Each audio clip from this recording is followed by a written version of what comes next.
To my generation, the one that came of age in the 60s, Nelson Mandela was a towering man of myth and legend, of action and passion, of selfless sacrifice. And before any of us ever dreamed, he became the embodiment of a victorious, decades-long struggle against white oppression. Many would call that victory a miracle, Mandela the miracle maker. These rare images from the book Mandela, the authorized portrait, help us tell the story of Mandela's long walk to freedom. Nelson Rolihlahla Mandela was born on July 18, 1918, in a tiny rural village in the Transkei on South Africa's eastern coast. But it was here, in neighboring Qunu, that the man who was to become a legend was nurtured, spending some of the happiest years of his boyhood. Qunu is a gentle place of rolling hills and farms where children still play as Mandela did when he wasn't laboring in these fields as a herd boy looking after his mother's few sheep and calves. In time, they would call him Madiba, his Xhosa clan name for respect. Here, Xhosa boys, even ones like Mandela, descended from royalty, were shaped by Xhosa ritual and taboo, tradition that taught respect and responsibility for others. As Mandela grew into manhood, the Xhosa mantle of responsibility led him to fight against oppressive white minority rule that deprived and demeaned Mandela and his fellow Africans. In 1948, oppression was legalized into a system known as apartheid. As a young lawyer in the 1940s, Mandela joined the African National Congress, an organization then dedicated to peacefully pursuing equal rights for all South Africans. Mandela emerged as one of its leaders, staging mass rallies, strikes, and campaigns of defiance against apartheid's unjust laws. But by 1960, the harsh white government's resistance to the ANC's peaceful protests caused Mandela and his ANC colleagues to launch a military wing operating underground. Their armed resistance was called Umkhonto weSizwe, Spear of the Nation. The campaign was aimed at military, industrial, and civil installations and not soft or human targets. But in time, the ANC's bombings and urban guerrilla warfare resulted in the deaths of more than 60 people, though exact figures aren't known. But their acts bore no comparison to the thousands murdered and otherwise disappeared by the regime. There are many people who feel that it is useless and futile for us to continue talking peace and nonviolence against a government whose reply is only savage attacks on an unarmed and defenseless people. In 1962, a vicious crackdown by the apartheid state was unleashed, and Mandela was caught up in the regime's wide net. As he sat in prison, his ANC colleagues were also rounded up at a farm in an area outside of Johannesburg called Rivonia and jailed. In 1963, during what came to be called the Rivonia trial, the government tried and convicted Mandela and 7 of the top command of the ANC on charges of sabotage aimed at fomenting violent revolution, a capital offense. In June 1964, the 8 were sentenced to life in prison. Even from his cell on Robben Island, the Alcatraz-like site of the country's harshest, most remote prison, 6 miles off the coast of Cape Town, Mandela was uncompromising, says Helen Suzman, then a parliamentary representative who spoke out against apartheid.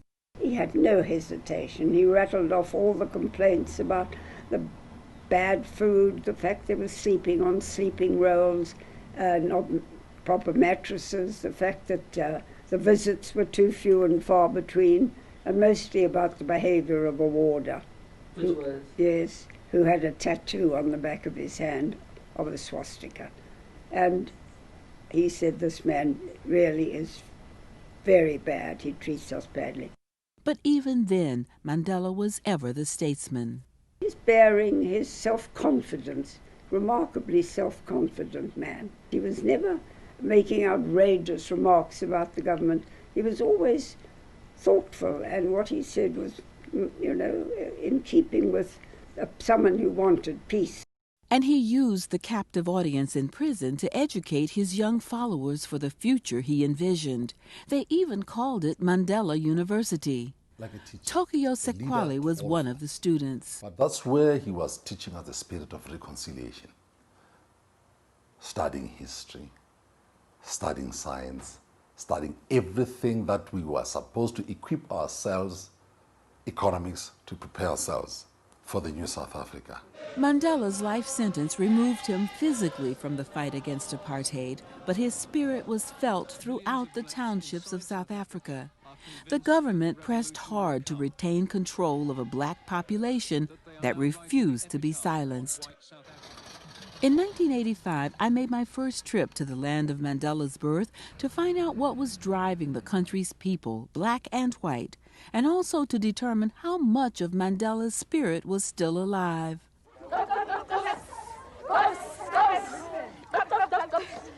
What are you singing about? Tell me, what is this about? What is the song about?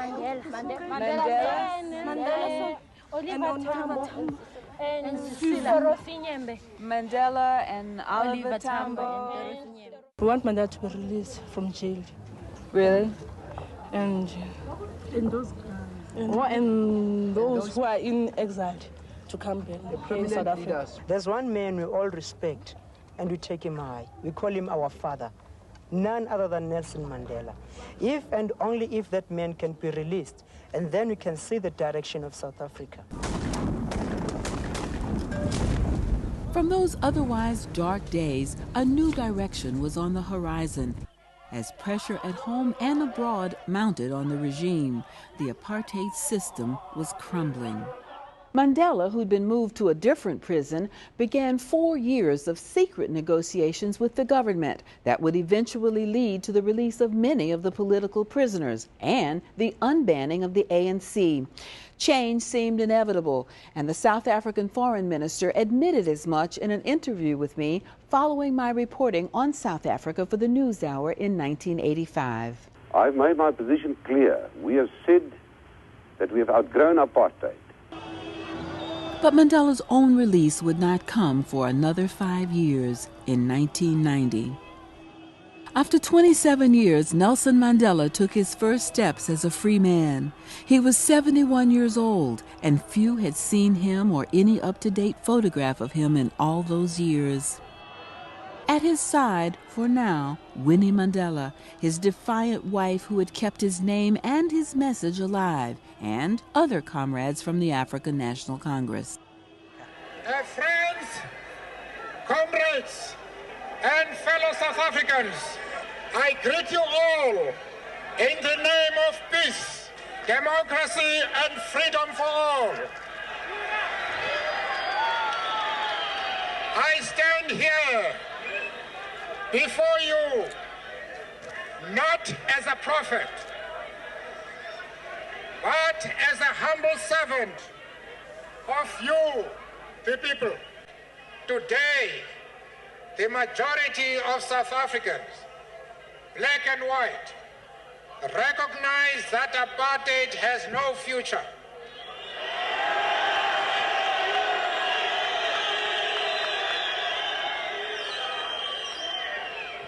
It has to be ended by our own decisive mass action in order to build peace and security.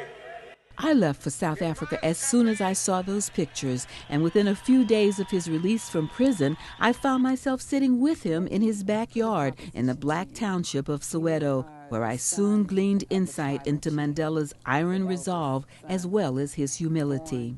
We fought back, and as I must stress again, I was not the only one who fought back. We all fought back. In what way? And the amount of bravery, of courage that was displayed was absolutely marvelous. And we had hunger strikes, and we resisted doing anything which we considered to be humiliating. Were you aware of this mythical character that was being built up in the outside world through portraits on television, movies, this sort of thing? And did that concern you at all? Or? Well, that worried me a bit. Why? Because I wanted to be presented as I am. And I'm an ordinary human being with weaknesses. And you don't want it to be built up into something that you are not. Still, Nelson Mandela was the man of the hour, and he wasted no time on efforts to dismantle the apartheid regime, even before a full United Nations Assembly in 1990. We know also that you harbor the hope that we will not relent or falter in the pursuit of that common vision, which will result in the transformation of South Africa into a country of democracy, justice and peace. In 1993, the year before apartheid ended, Mandela shared his vision of a new South Africa as he shared the Nobel Peace Prize with the man who had seen the handwriting on the wall and acted, the last apartheid president, F.W. de Klerk. South Africa will be like a microcosm of the new world that is striving to be born. This must be a world of democracy and respect for human rights. But in South Africa, change was accompanied by the last gasp of the regime as it backed black-on-black violence. Still, Mandela's way prevailed, and on the 27th of April, 1994, Mandela himself voted for the first time in his life at age 75. A few days before, Mandela and I sat down in Johannesburg, and I got a rare glimpse into his steely side when I asked him about de Klerk's assertion that a liberation movement wouldn't know how to govern and that Mandela's presidency would not be as powerful as his. My power of persuasion is sufficient. I have wielded power as a prisoner without occupying any position. And Mr. de Klerk had to recognize that. We have taken decisions and forced him to use his legal powers. The decision was taken by us. Take, for example, how he dismissed 2 ministers. We gave him an ultimatum that he must appoint a judicial commission to investigate the question of violence. He must dismiss a certain 2 ministers. And he came out and said he would never do that. We embarked on mass action. He was forced to do exactly what he said he would never do. So we have wielded power even before we assumed government of the country. What do you think? And that is how the situation should be examined. On May 10, 1994, Nelson Mandela took another giant step on a journey that took him from prisoner to president. We enter into a covenant that we shall build a society in which all South Africans, both black and white, will be able to walk tall without any fear in their hearts, assured of their inalienable right to human dignity, a rainbow nation at peace with itself and the world. Elements of the repressive apartheid past remained, but Mandela and his young government rose above them, insisting on forgiveness and reconciliation, which would become the hallmark of his presidency. It is necessary for one to heal the wounds of the past if you're going to build your country and to have unity. I am working with people who fought me very bitterly before the elections. It was my responsibility as the man who is leading the majority party, my responsibility to heal the wounds of the past and to work with people who were my opponents. Mandela kept his part of the bargain, enabling a forum offering amnesty in exchange for truth about apartheid-era atrocities on all sides. It was called the Truth and Reconciliation Commission. Countless black victims came forward, but almost none of the whites who had ordered or committed atrocities did or told the truth. But the process is credited with averting a bloodbath as the government changed from white to black hands. Moreover, Mandela's government put to rest concerns that the ANC's past leftist rhetoric would lead to nationalizing the economy. Instead, he told the world his country would be a democratic, capitalist society and kept his word. Mandela's government also established principles of redress aimed at bringing blacks into the economic mainstream, while building millions of houses and providing basic services that didn't exist for the poor. Not enough and not fast enough for all, but enough to earn the gratitude of millions and the patience of most of its long-suffering people.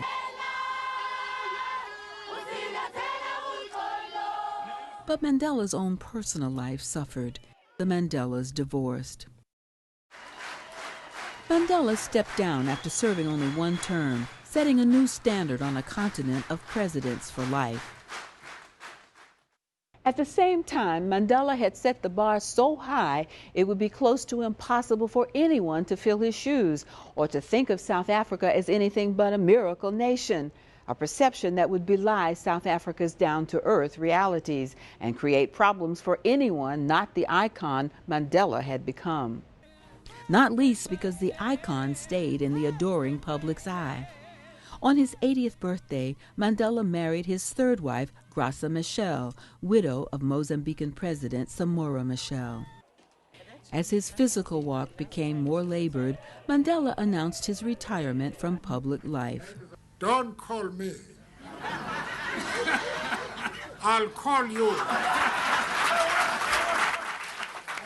But even in his later years, Mandela kept on walking, joined by his wife in their advocacy for the world's children and boldly making up for the silence and inattention on HIV and AIDS dating back to his own time in office.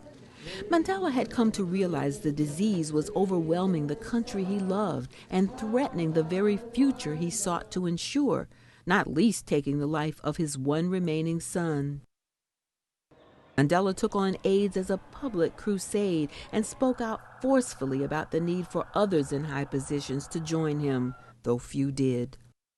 I am alive because people gave me love and support, and that is why I am here today to deal with your question.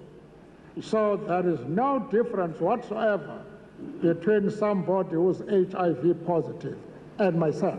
Mandela was equally passionate about children, the nation's, his own, and Graça Machel's. And in time, he even brought Winnie back into the family fold. And that extended family will join a cast of millions who will honor him from far and near as he becomes an ancestor, buried in the Mandela family cemetery in his quiet village of Qunu, free at last from his epic journey, free to take a moment of rest on his now long walk to eternity.